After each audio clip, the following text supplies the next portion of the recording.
टी20 विश्वकप पाई भारतर ही 15 जन खेलाड़ी को बाछिले इरफान पठान। देश में वर्तमान आईपीएल 2024 को नहीं एक क्रेज चली। यही दुनियार सबुठु बड़ फ्रांचाइज टी20 लीग रे अधिक रोमांचकर मैच अनुष्ठित होउछि। तेबे एही समय रे 2024 टी20 विश्वकप मध्य आलोचन रही। वास्तव में किछि दिन मध्य जून मासरे खेला जावकु थिबा टी20 विश्वकप पाई बीसीसीआई शीघ्र टीम घोषणा करने को जाउछि। एही समय रे पूर्वतन भारतीय ऑलराउंडर इरफान पठान 2024 टी20 विश्वकप पाई भारतर 15 सदस्य विशिष्ट दल चयन करिसेंती। एही दल रे इरफान अनेक आश्चर्यजनक नाम मध्य बाछिसेंती।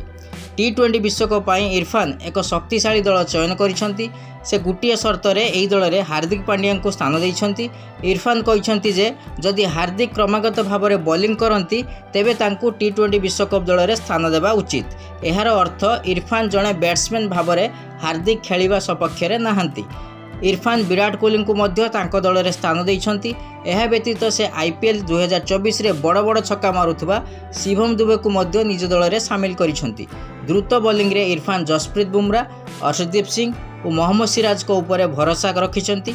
शुभमान गिल, संजू सैमसन को मध्य बाछिबा पाई इरफान विकल्प देइछंती। एथिसह इरफान एही टूर्नामेंट पाई रिजर्व खेलाड़ी को मध्य 2 जण द्रुत बॉलर, जड़े विकेट कीपर, जड़े बैट्समैन रखिछंती।